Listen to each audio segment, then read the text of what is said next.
The proficiency is pivotal events and people and how the past influences the present and impacts the future.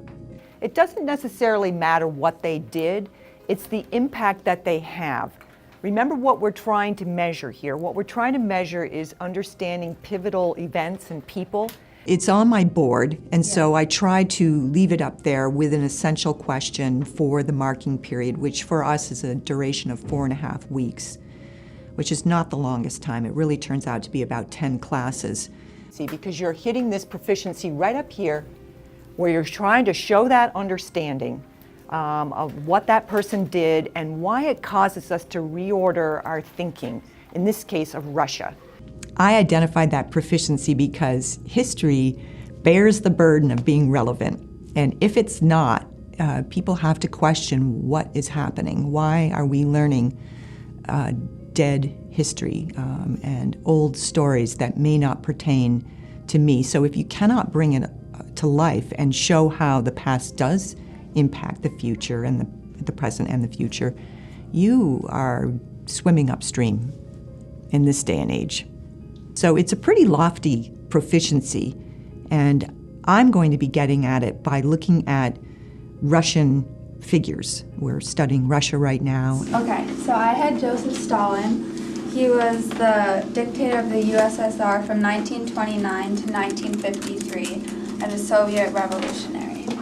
Well, typically I will give them the rubric ahead of time and hopefully weeks ahead of time, so that they really can look at it. We talk about what's on the rubric, what will be measured, and how they'll achieve a 3 or a 4.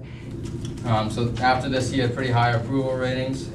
He established himself as a national figure, which carried him through the elections and established himself as president.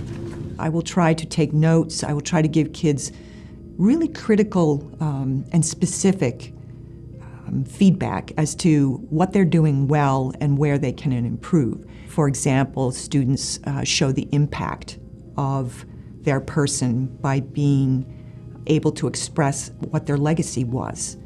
And it will say that specifically. So when I hear students doing that during their presentation, I will circle it or check it so that I can show them that they achieved that. I'm able to clearly say what it is we're trying to study. Not just the topic, but what is the goal? What is the proficiency we're aiming for? And they know right away. They're so good at it now. They ask, what is the proficiency? Or what is the learning expectation? And that keeps me on my toes. I have to stay focused. I have to be prepared. And not that I went into teaching without preparing before, but it was a different kind of preparing. It was preparing for the daily activity. And that's a different thing. When you're goal-oriented, it's a different path that you're taking.